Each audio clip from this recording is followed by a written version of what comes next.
উঠেছে, ভ্রমর গুনগুন গুনগুন সুরে ফুলকে বলছে, ফুল সারা রাতে জেগে থাকে, শুনলে গোবিন্দ সেবা হবে। আর এই দেখবেন মা, ভগবান রাস করলেন, রাস প্রকার, 3 প্রকার। একটি হচ্ছে শারদীয় রাস, একটি হচ্ছে বসন্ত রাস, একটি হচ্ছে নন্দ রাস।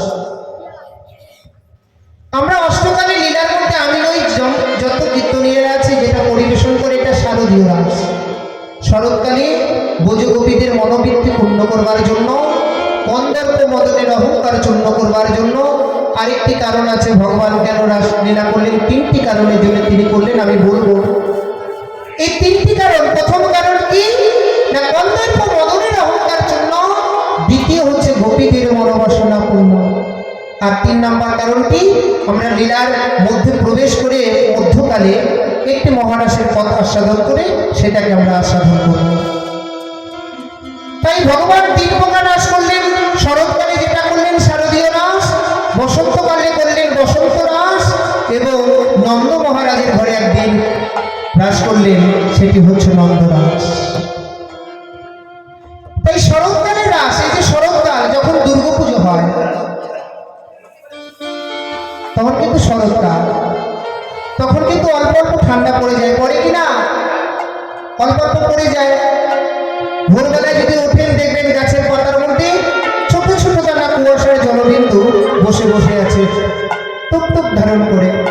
তাই আজ শরৎকালের যখন পূর্ণিমা চাঁদে উদিত হয়েছে, অল্প অল্প কুয়াশা পড়েছে, কুয়াশার জলবিন্দু প্রত্যেকটি বৃক্ষের পাতার মধ্যে বসে বসে আছে। আর শরৎকালের যে পূর্ণ চাঁদের কিরণ রশ্মি ছটা ওই জলের মধ্যে পড়েছে, তা দর্শনে করে মহাজনে বললেন, আজ বৃন্দাবনে একটি নয়, দুটি নয়, একটি চাঁদ নয়, দুটি চাঁদে নয়, দেখো দেখো যেন পাতায় পাতায় চাঁদ উঠেছে। দেখো পাতায় পাতায় চাঁদ উঠেছে, যেন পাতায় পাতায় চাঁদ উঠেছে। আমার সারা বৃন্দাবন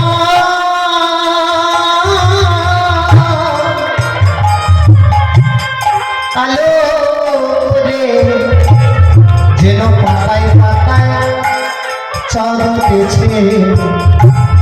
সারা বৃন্দাবন প্রেমানন্দ হরি বল, হরি বল।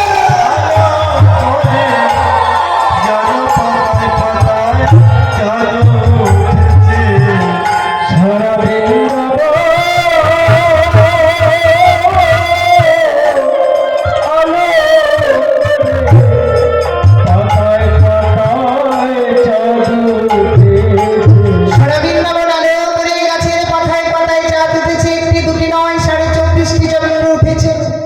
গুরুর চরণ আশ্রয় করে জেনে নেবে 24.5 চন্দ্রের তত্ত্ব। তাই বৃন্দাবনে যখন সুসজ্জিত হয়ে সেজে উঠেছে, ভগবান কি করলেন, মুরলীটি নিয়ে সেই নিকুঞ্জ নিবৃত্তি কাননের মধ্যে প্রবেশ করলেন। এসে দেখছেন বৃন্দাবন সুন্দর করে সুসজ্জিত হয়েছে। ভগবান আর দেরি করলেন না, ভগবান বললেন, কি বললেন, বিরত রাত্রি ওই ছন ভাতি শ্যাম মোহন মদনে মাতি রে, আহারে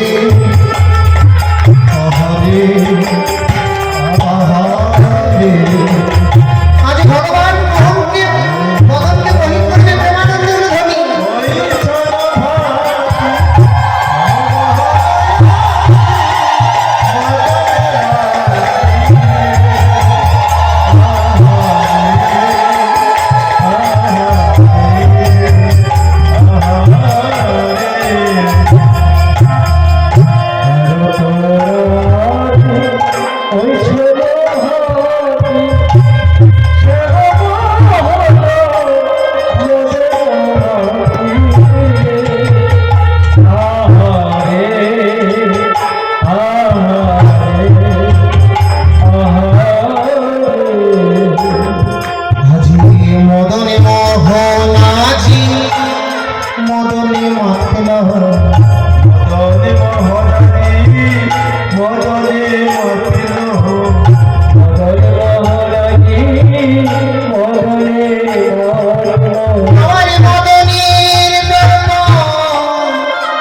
একবার সাধু দিও পূর্ণিমাতে। হরি বল, হরি বল, হরি বল।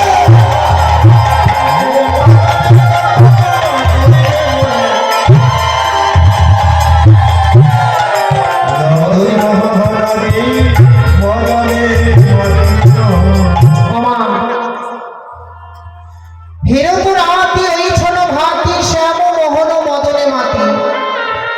আজকে ভগবান সুন্দর রজনী দর্শন করে মনে মনে ভাবলেন রাসলীলা করতে হবে, কিন্তু প্রথমে আমি কন্দর্প মদনের অহংকার চূর্ণ করি। কারণ ভগবান এই জগতে সবই কিছু সইতে পারে মা, পারে না ভক্তের অহংকার, ভক্তের নয়নের জল। তাই মা, এই জগতে যদি কিছু পেতে চান সবার করজোরে বিনতি করে বলি, ভক্তকে কখনো কেউ কোনোদিন আঘাত দেবেন না।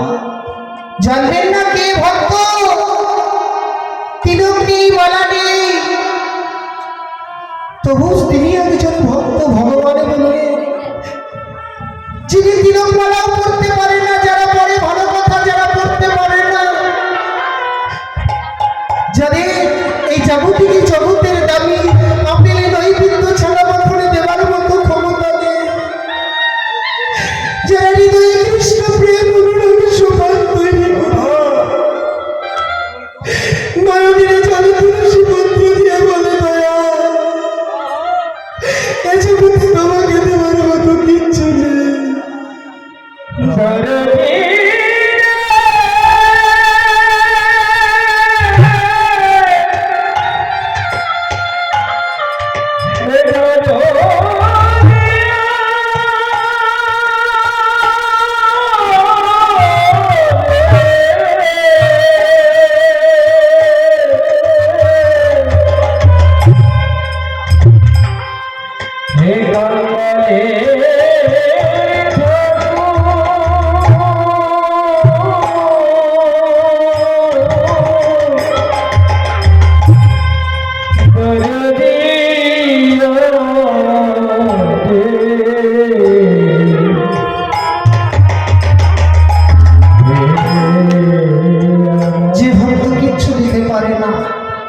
শুধু হৃদয়ের প্রেম টুটিকে উদযাপন করে নয়নের জলে তুলসী পত্র দিয়ে বলে দয়াময় এই জগতে তোমাকে দেওয়ার মতো কিছু নেই।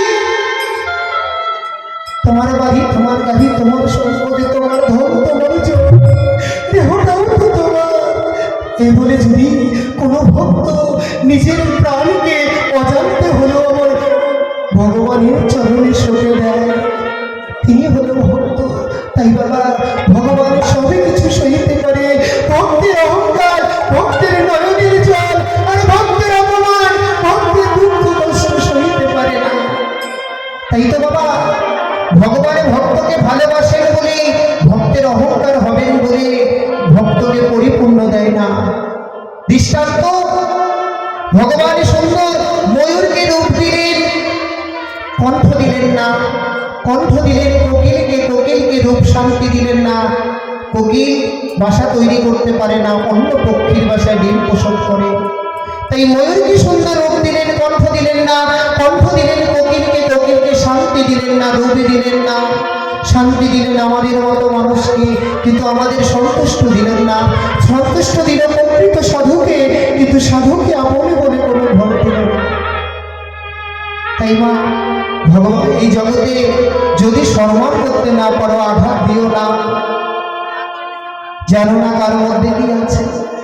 তাই ভগবান কি করলেন, বৃন্দাবনকে দর্শন করে তিনি বললেন নিকুঞ্জ নিবৃত্তিকাননকে দর্শন করে, নিধুবনকে দর্শন করে মনে মনে ভাবলেন এই তো উপযুক্ত সময়, আজকে আমি কন্দর্প মদনের অহংকার চূর্ণ করবো, পরে ব্রজগোপীদের মনোবাসনা পূর্ণ করব। তাই হেরো তো রাতি ওই ছোট ভাতি শ্যাম মোহন মদনে মাতি। সেই মদনকে না বিধি ব্রহ্মাদেবের সপ্তম পুত্র, তার নাম কামদেব, তার স্ত্রীর নাম হলো রতি। বিধি ব্রহ্মাদেবের 5টি বাণ ছিল, মদন, মাদন, মোহন, শোষণ, স্তম্ভ। একদিন পুত্রকে ডেকে বলল, মদন, আমার কাছে যে 5টি বাণ আছে আমি তোর কাছে গচ্ছিত রাখলাম, জগতের বুকে বিনা কারণে প্রহার করিস না। কিন্তু যে মাত্র মদনে বানগুলো পেল বাবা, স্বর্গমত্ত পাতালকে তিনি পরাজিত করল। স্বর্গের দেবরাজ ইন্দ্রকে যখন প্রহার করল, দেবরাজ ইন্দ্র নিজের গুরুপুত্রী অহল্যা সতীর সতীত্ব হরণ করল। বিধি ব্রহ্মাকে নিজের পিতাকে যখন পরীক্ষা করল, তিনি কি করল? নিজের কন্যা সন্ধ্যার সতীত্ব হরণ করল। দেবাদিদেবকে যখন প্রহার করল, তিনি কি করল? পার্বতী দেবীর পিছনে কাম কামনায় জর্জরিত হয়ে ছুটতে লাগল। তাই একদিন নারদ মুনি মদনকে বলল, মদন, শুনেছি তুমি নাকি নিজেকে কন্দর্প মনে করো, তুমি নিজেকে নাকি তিলক জয়ী মদন বলে মনে করো। তুমি যদি বৃন্দাবনে গিয়ে আমার ভগবান কৃষ্ণকে পরাজিত করতে পারো, তবে ভক্ত তোমার মতো বলবান কেহ নাই। তাই মদন কি করল? মোহনে বানটি, মোহন শব্দের অর্থ আকর্ষণ, ভগবানের অঙ্গে যে রাসের সময় বানটি নিক্ষেপ করলেন সেটি হচ্ছে মোহন, মদন মোহন। তাই এবার কি করলেন? সেই মোহনে বানটি নিয়ে বৃন্দাবনে উপনীত হলেন। হয়ে দেখলেন গোপীরা গোবিন্দের চরণ সেবা করছে। মদন বললেন, এই তো নারী পুরুষ উভয়ে মিলিত আছে, এবার প্রহার করব। যেই না মাত্র বান প্রহার করলেন, সেই বান পুষ্প আকার ধারণ করে আমার ভগবানের চরণ পেল।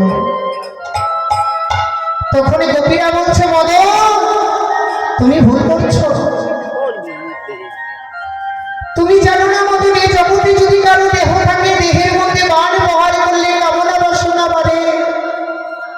কিন্তু কি জানো মদন, যেদিন থেকে আমরা ভগবানের চরণে দেহ মনোপ্রাণে শুনেছি,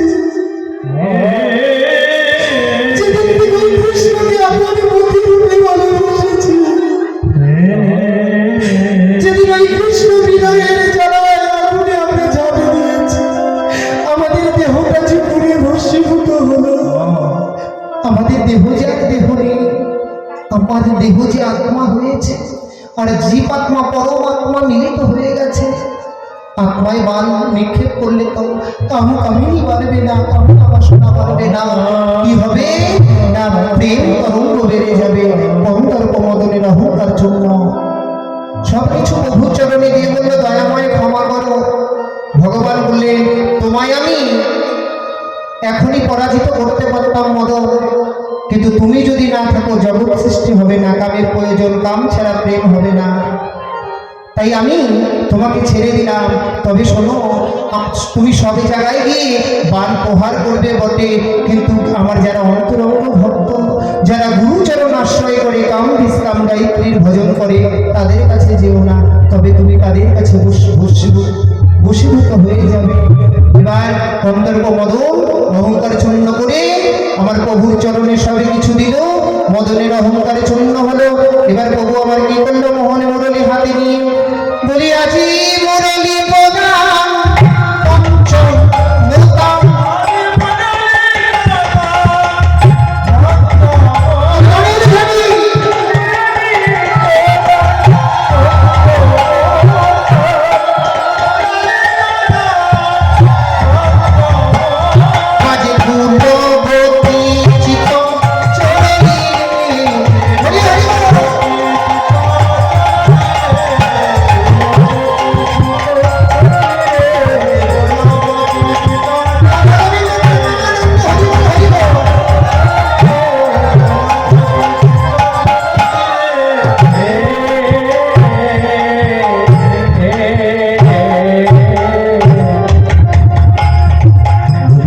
বেজে উঠিল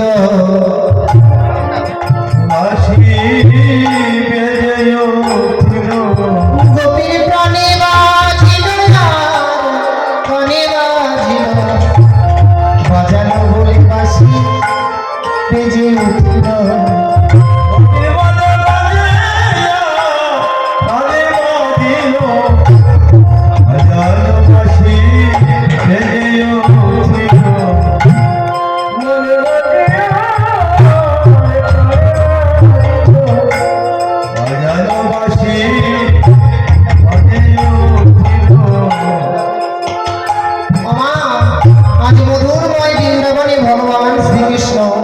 পঞ্চম তালে মুরলী ধ্বনি করলেন, আর বৃন্দাবনে সেই মোহন মুরলী ধ্বনি দিয়ে সমস্ত মধুময় বৃন্দাবন মুখরিত হলো সেই মধুর বাণীর বাঁশির সুরে। তাই মহাজন বললেন একটি গান লিপিবদ্ধ করলেন, সবাই মিলে আস্বাদন করবো মধুর সেই বৃন্দাবনে। আজ বাঁশি বাজছে কেমন ভাবে, আজ মুরলি বাজে পরিবার বৃন্দাবনে, মুরলি বাজে বৃন্দাবনে, মুরলি বাজে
যেই মুরলী বাজলো সেই মুরলীর ধ্বনি শুনে কত কত ব্রাহ্মণের ব্রহ্মত্ব গেল, কত কত গোপীর কত কত কত যোগী মুনির কত ধ্যান ভেঙে গেল, আবার কত কত যোগীর যোগে তপস্যা জনমের মতো ভেঙে গেল।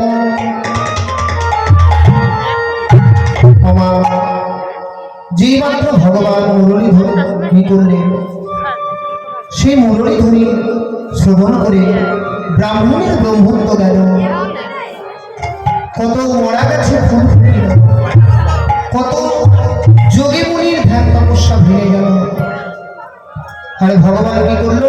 সেই গোপী মুরলী যে ভগবান বাজালেন, তাদের উদ্দেশ্যে বাজালেন, নাচ তো অন্য কেউ নয়, যারা আমার গোপী, যারা আমাদের ভগবানের রাসলীলায় আসবেন, যারা পূর্বে বাল্যখিল্লি মুনি ছিল, যারা ভগবানকে প্রতিরূপে ভালোবেসেছিলেন, তাদের মনোবৃত্তি পূর্ণ করবার জন্য ভগবান মুরলী ধ্বনি করল। শুনল কারা?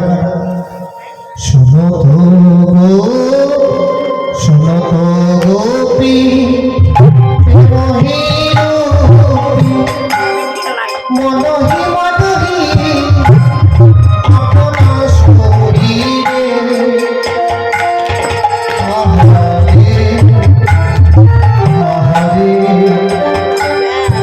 আহারে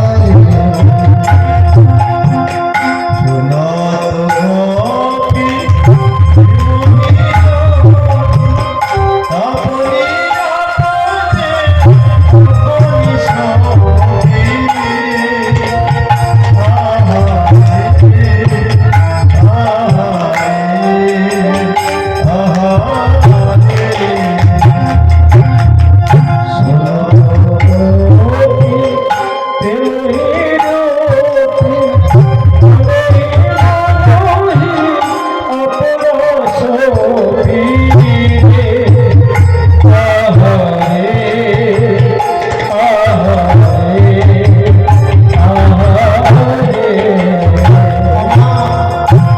ভগবান কি বললেন? শোনো তো গোপী প্রেম বিরূপী আপনি আপনি সখীরে।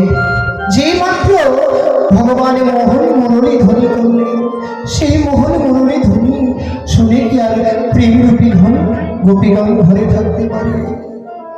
যেই মাত্র মোহন মুরলী ধ্বনি শুনলেন, গোপীগণে আর কি ঘরে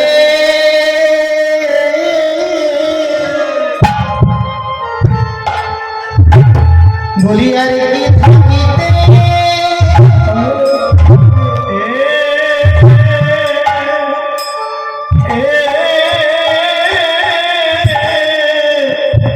অগ থাকিতে হরে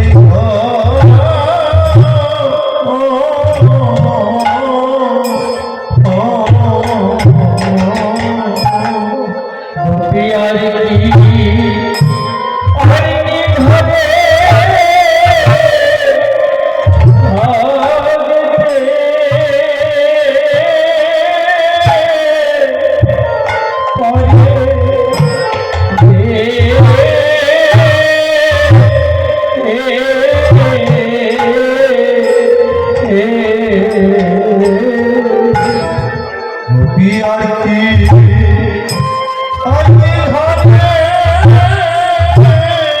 হরি বল হরি বল হরি বল। গোপীকে আমি ধরে থাকতে পারে না।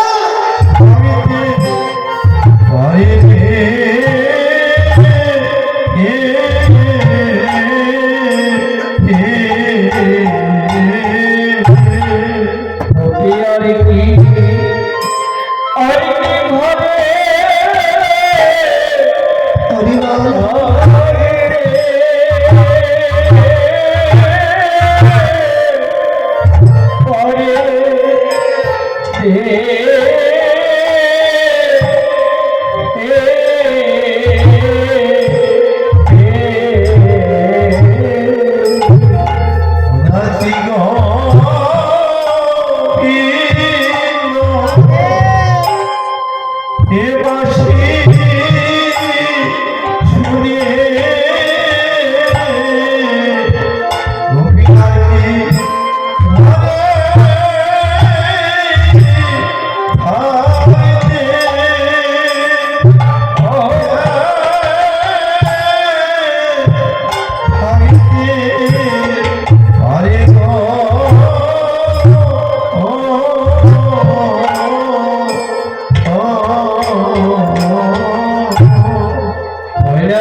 যাই গো দুঃখী আর কি ঘরে রয়েছে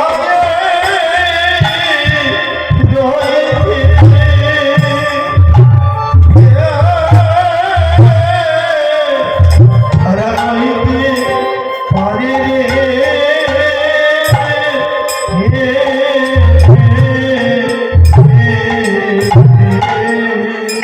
জীবনত্র পঞ্চম দানে ভগবান মোহন মুরলী শ্রবণ ধ্বনি করল সেই বংশী ধ্বনি শুনল না প্রেম রূপী গোপীগণ।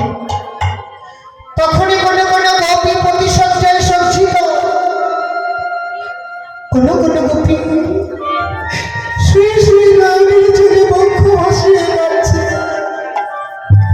আরে কোনো কোনো গোপী নিজে ছোট্ট সেই দুগ্ধ পানি করা শিশুকে কোলে জড়িয়ে দাঁড়িয়ে দাঁড়িয়ে দুগ্ধ পান করাচ্ছে। যেই না মাত্র মোহন মুরলী গভীর কানে প্রবেশ করল, সেই দুগ্ধ পান করা শিশুটিকে মাটিতে ফেলে দুটি বাহু তুলে কেঁদে কেঁদে বলছে, হে গোবিন্দ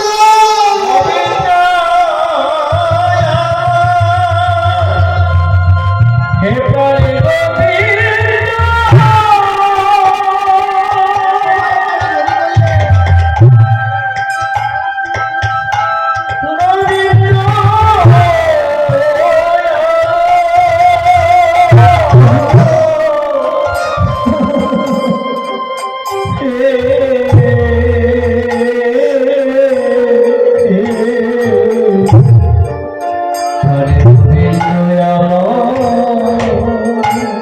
সেই দুগ্ধ পান করা শিশুকে মাটিতে ফেলে বলছে, গোবিন্দ তুমি কি জানো না গোবিন্দ, আমরা কৃষ্ণবাদী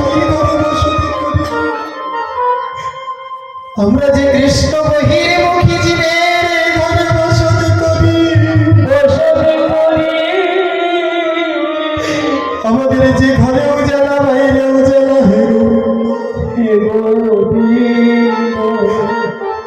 তুমি যে অসময়ে ইঙ্গিত করিলে প্রাণে গোবিন্দ,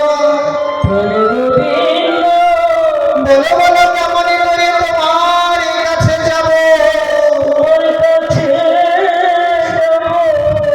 এই বলে কোনো কোনো গোপী কাঁদছে, আরে কোনো কোনো গোপী নয়নের জল মুছে বলছে, গোবিন্দ যারা তোমায় আপনি করে পেতে চায়, যারা তোমায় সর্বস্ব বিলিয়ে ভালোবাসে, তাদের তো সুখী বলতে কিছু হয় না।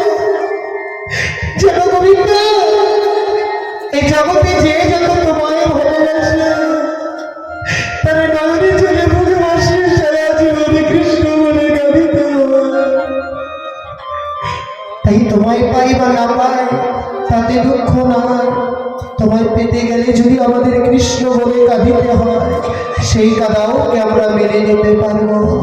এই বলে কোনো কোনো গোপী বলছে, হে গোবিন্দ হে গোবিন্দ তবে মোদের কাদাই ভজ, কাদাই সাধু মোদের কাদায় ভজ কাদায় সাধু মোদের কাদায় ভজ কাদায় সাধু তবু নয়নে জলে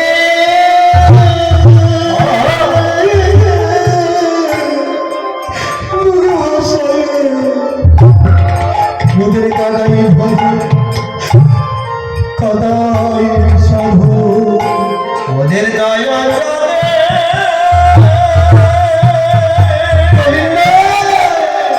ভোগে ভাষায় মোদের কাদায় ভজ কাদায় সাধু নয়নে জলে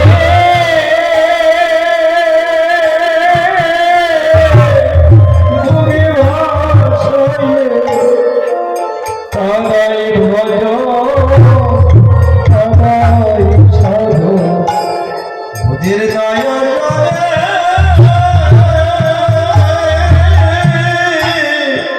মোরে ভাষায় কাদায় ভজ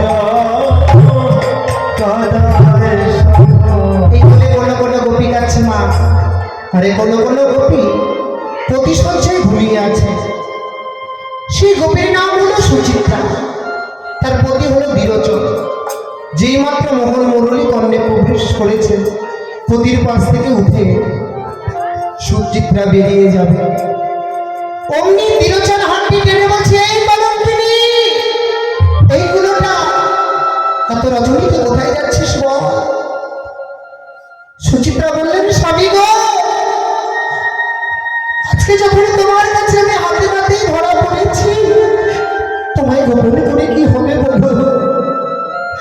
ও স্বামী, আমি তোমায় ছেড়ে আগে পতি করেছি। কি তুই আমায় ছেড়ে পতি করেছিস? পুরোটা কলঙ্কিনী। জানো স্বামী, তুমি আমার পতি বটে। যেদিন আমার পিতা মাতা অগ্নি ব্রাহ্মণ চন্দ্র সূর্য সাক্ষীকে তোমার হাতে তুলে দিয়েছে, সেদিন থেকে তুমি আমার এই দেহের কামনা বাসনার মধ্যে। যতক্ষণ পর্যন্ত আমার রূপে যৌবন ভালোবাসা আছে, ততদিন পর্যন্ত তুমি এই দেহের প্রতি। যেদিন আমার কিচ্ছু থাকবে না, যেদিন আমি অচল কষ্টের ন্যায় ডুমুরে মুছড়ে পড়ে থাকবো, সেদিন তুমি আমায় আর রাখবে না। সেদিন ওই জগৎপতি কিন্তু আমায় ফেলে দেবে না, হাত দিয়ে আমায় তুলে ভবনদীর পার করে দেবে। তাই আমি তোমায় ছেড়ে একে পতি করেছি। সে পতি আমার একা পতি নয়, তবে শোনো স্বামী গো, সে যে আমারও পতি, আমারও পতি। যে আমার পতি, তোমার পতি, যে আমার পতি, তোমার পতি, সে যে এ জগতে সবার পতি, সে যে আমারও পতি, পতি তোমারও পতি। তোমার সমানে পতি, আমার পতি, তোমার পতি, সবারই পতি, আমার পতি, তোমার পতি। সে যে এ জগতে সবার পতি, তোমারও পতি, আমারও পতি।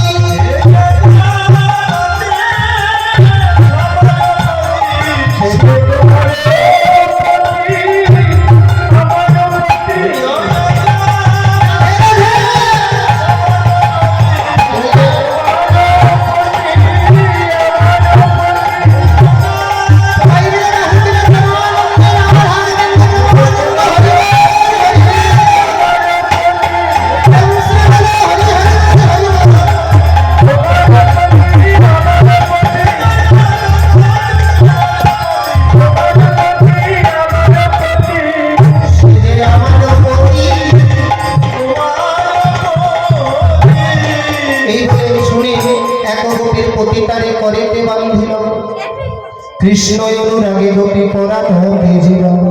স্বামীর দেহে স্বামীর কাছে দিল, গোবিন্দের আত্মা গোবিন্দ হরে দিল।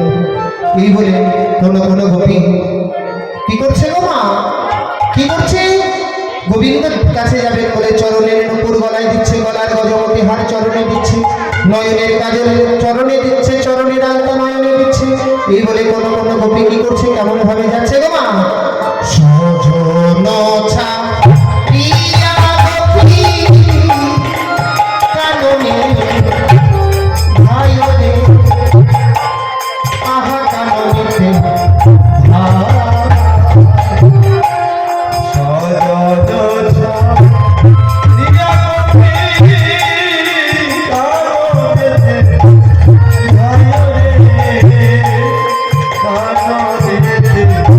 Ah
দুটি কারণ, একটি মদনের অহংকার, একটি গোপীদের মনোবাসনা পূর্ণ করা।